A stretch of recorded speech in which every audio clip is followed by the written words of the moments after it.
I don't know why we do the countdown thing. When I say we, I don't know why I do the countdown thing. It's very stupid of me. We have an editor now who can actually, do his job really well, and who has a brain, unlike me and you who have been editing before. And when I say kind of a brain, I kind of mean like you don't have a brain, and I do. I have the biggest brain. I don't know how to start this one, and I've just sat down and I'm kind of out of breath. We all know what that's from, am I right? Pooping, not sex. Pooping. This is going to be a tough episode. Yeah, I don't really know how to start this one. I feel like usually we've got some chemistry, me and you. We're falling out of love. Yeah. Okay, okay. Salutations, everyone. This is another video that I'm making. You're all bloody welcome. I can't believe I've done so many in a row. I'm also going to film 2 today. You're fucking welcome. You know what I mean? You're just bloody welcome. Today's topic is going to be something that someone suggested. We should probably find that comment and see who said it. Have you got the comment of the person who said it? Not to hand. We can find it. Well done, whoever said, we're going to do Grailed. I need to stop doing that. We're doing Grailed. We're going through my top 10 Grails, I think. 11? Fucking whatever. I was going to do the full Grailed. I don't really have a wish list on Grailed that is of any note. I look for specific things for me. I do check their homepage every now and again and do a little bit of scrolling to see if there's anything, but someone very kindly suggested that I do Grailed. I know I don't really do second hand that much and vintage, but for me vintage is very specifically I don't do vintage style. I am a big fan of personal style and I'm a big fan of fashion, and I believe they're very different. But I try and combine the both, and I really find that vintage style is very, very, very specific, and just that buying old clothes when I'm not a believer in fast fashion, and they were fast fashion once, and it's good that they're being recycled, but I'm a big believer in buying great pieces of design, keeping it for as long as you should be really honing down your own style, trying to buy pieces that you keep forever. I buy and have pieces in my wardrobe that I'm going to keep, and that I bought when I first came to London, which is 8 fucking years ago now. So yeah, don't get me wrong, you sell stuff and whatever, but I don't know why I'm complaining about vintage. Vintage is good, it's good, but it's just not my style. I'd rather buy something new and put myself to the test to keep it for as long as possible. So Grailed is a bit more of a combo because there's good fashion pieces on there. But instead of trawling through all of it, today we're going to do... Oh, this is what... I haven't even told you earlier. This is what I'm doing. Okay, so I've gone through the staff picks, which are very interesting. Because first of all, I thought there weren't going to be enough. And I thought that doing an edit of staff picks might be a little too, easy. But there's fucking loads. I'm assuming there's fucking loads of staff. So there's fucking loads of staff picks. I've pulled my top 10, maybe 11. Of the Grailed staff picks. So, do you know what? Let's just get straight into it. Maybe as well, you'll be surprised, because this is also pieces that so this isn't all on the model, and there's some measurements so you can't really tell, but I've kind of picked this less around my own proportions. I've kind of gone if I was the ideal size, everything, I've put away the practicality of price and everything like that. Maybe these are something that I would like to try from the staff picks. So, first of all, we're going to go with a Capital hoodie. I've not really started strong here because I love the idea of this patchwork hoodie.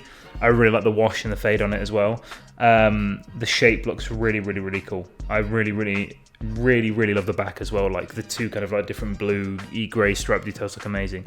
But there is one thing I'd first of all change, is that the 2 buttons here, I guess it's for wind, if it's a surf hoodie, or is it just because they've just sewn loads of surf hoodies together and that's the style. But if these 2 little buttons went and it was just a hoodie, that'd be just perfect. But yeah, I love this hoodie. The fact that they've got these just 2 continuous stripes through either side that extend further than the actual hoodie, but it just looks really boxy, and I really like the wash. So that was the first one for Capital.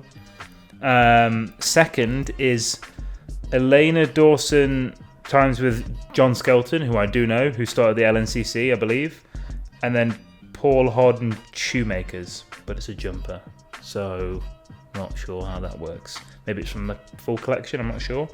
I am going to just absolutely ton of vision on John Skelton because I love what he does, and I love that he started the LNCC.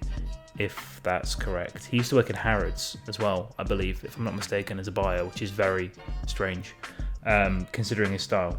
But I really fucking love this checkerboard, like hand knitted piece. He does a load of hand knit stuff from what I understand.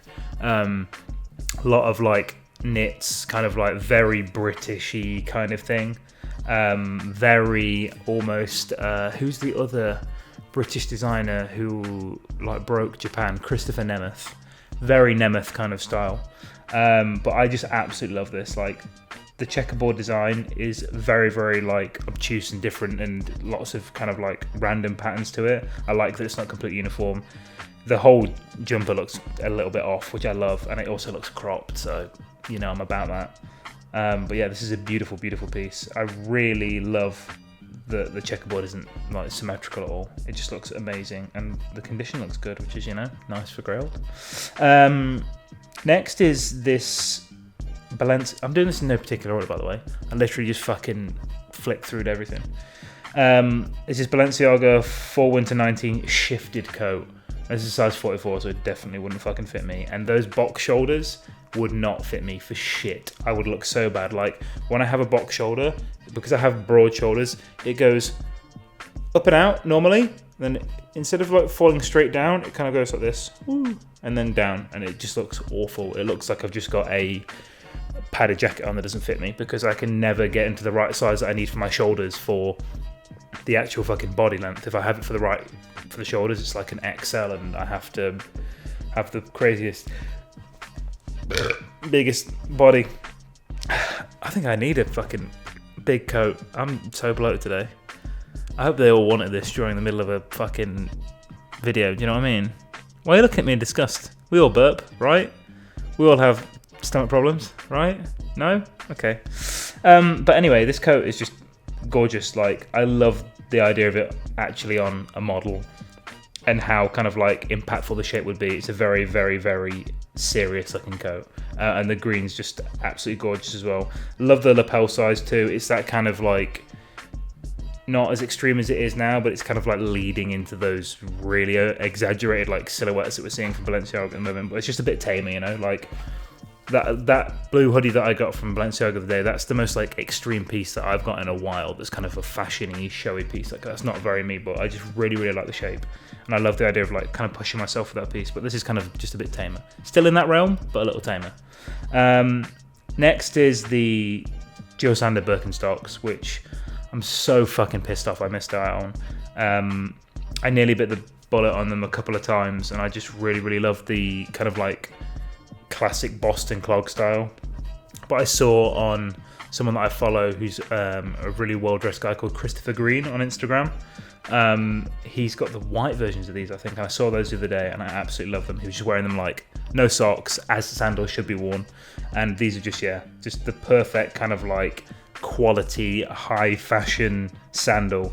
And yeah, I know the price is what it is, and you can just get some Birkenstocks, but that little Jill sprinkle, little, you know what I mean, just makes it all the better, in my opinion. Because, you know, normal Birkenstocks are fine, but Jill Birkenstocks, okay. Next is my fucking absolute favourite people in the world, Namacheco. One of the staffs picked that, I've forgotten the fucking name of this fleece. I should have absolutely remembered the name of this fleece. Oh, I was going to get the cream one, and I really wanted like the one that's almost like a killer whale, where it's like black and white with this pattern. I'm in love with this jacket. I know a couple of people that have got it. I haven't got one yet. I'm a moron. Dylan, please, if you have one in the studio, fucking send it to me. I love this jacket so much. It's on for an expensive price as well, but this just did so well in kind of like the fashion community when it came out. But this iteration of it as well, I think is very unique. I really love the brown with the dark green on the inside. I think that just the kind of like nylon, cotton, the kind of fabric just contrasts really well with the brown like fake fur.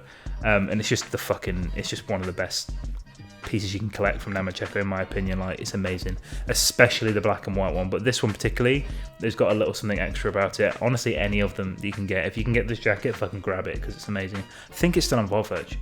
I've forgotten which store it's from, because Farfetch is a marketplace, so they do it in different things, but I've forgotten the store that it's from. But Farfetch has the cream and white one, I think.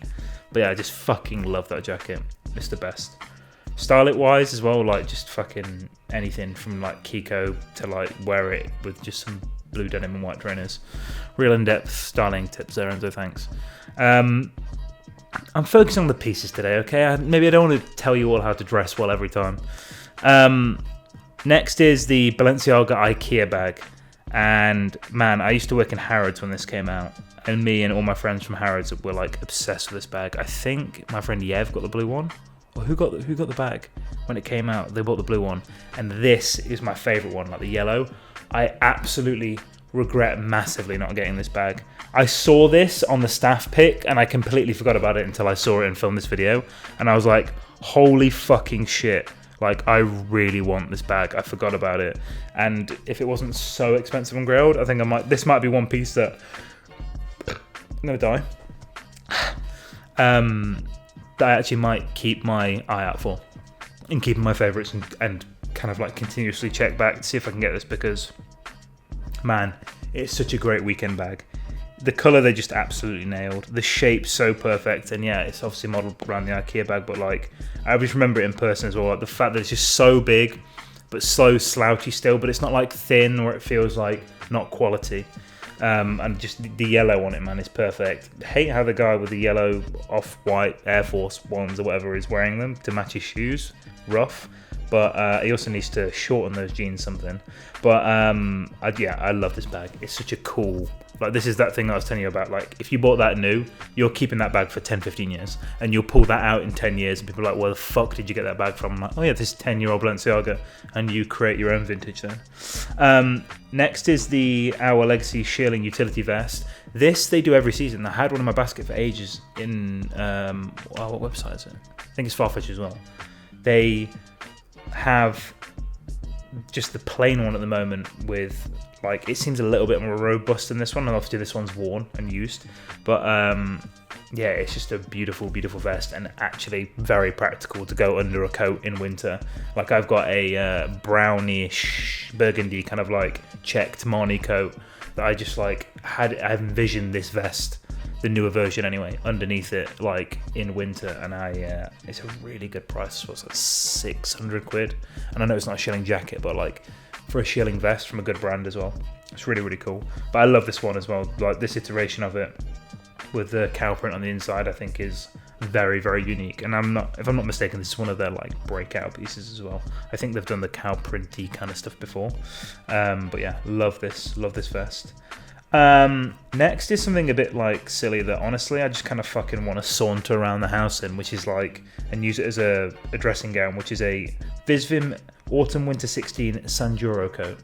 I just really like the colorway on this. Me and a friend of mine have been looking for kind of like kimonos for a while, and I just don't want to do it in that kind of like, and probably a Visvim one too, but I don't want to do it in that way of like, I feel like when you see people with Visvim kimonos on, they very much have that, they're locked into that Visvim kind of aesthetic, and I don't want to do that. I want to wear Visvim in the Enzo way. I don't want to wear it in the like, oh yeah, that's a Visvim guy, you know what I mean?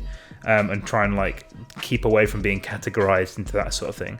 But this one's just got like a really, really unique pattern. I feel like it's very traditional Japanese as well.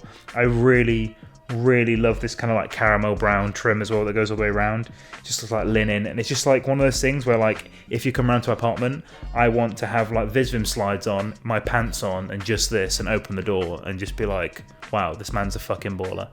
Right? You wouldn't want that? You wouldn't want me greeting you with like just this on and nothing else in the house? Or like, this is the kind of thing as well, like when it's hanging on the corner or behind the door, like this is a piece people go like, what the fuck is that? And I go, oh, this is my Visvim Autumn Winter 16 Sanjuro that I use for just, you know, wandering around the house in. It's, where's the price? I can't remember the price. It's fucking expensive to do that with, but yeah, it's a beautiful piece. It's just unique as well. Again, I really like the color blocking on this, but yeah, it's a bit of like a selfish fun item. Next is just a amazing archive old Maison Margiela bomber. Beautiful, beautiful old kind of like patina on the color. Because obviously it's fucking, what's 2006 is 23, so that's minus 3. So that's 20 and then minus 17. 17 years old? 17 years old? It's just, man, it's just aged beautifully. And you can tell it was like this light caramel before. It's got all this dark character on it now.